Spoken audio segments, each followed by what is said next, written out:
पाके। कहते कहा ज्यों तेलमाही तेल है, ज्यों चकमक में आग, तेरा साई तुझमें है, जाग सके तो जग। तिल के अंदर तेल है, चकमक, एक दो पत्थर को टकराते ही उसमें से चिंगारी निकलता है, उसमें से आग निकलता है। इसी तरह कहा कि तेरा साई तुझमें है, जाग सके तो जग। कहते कहा कि घट में है तुझे नहीं, लानत ऐसे जिद और तुमसे संसार को भयो मोटिया दिल। हाँ, भगवान घट के अंदर है लेकिन सूझे नहीं, मतलब इन आंखों से दिखाई नहीं। जिस तरह संसार को मोतिया बिंद हो जाते, आंख से दिखाई नहीं। उसी तरह कहा कि मोतिया बिंद लगा हुआ है और माया रूपी मोतिया।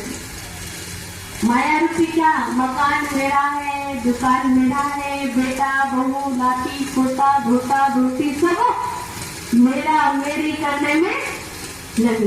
यही कहा कि माया रूपी मोतिया बिंद लगा हुआ है।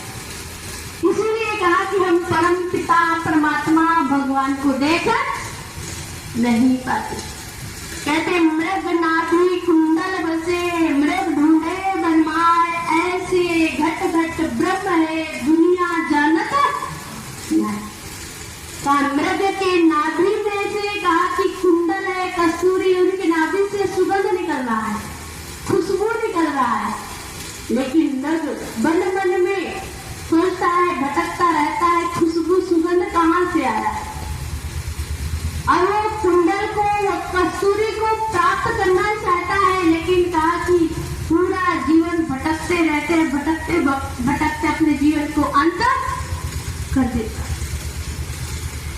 फिर भी कहा कुंडल और कस्तूरी की प्राप्ति नहीं कर पाता।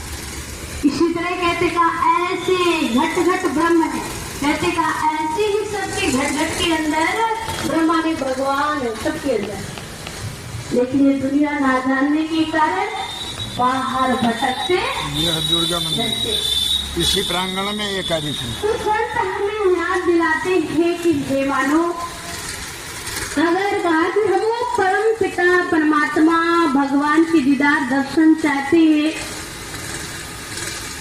तो कहा आत्मज्ञानी संतों के पास जाना पड़ेगा, जिस तरह विद्या हमारे अंदर छिपा हुआ है। लेकिन कहा जब तक हम समय के टीचर के पास नहीं जाते विद्या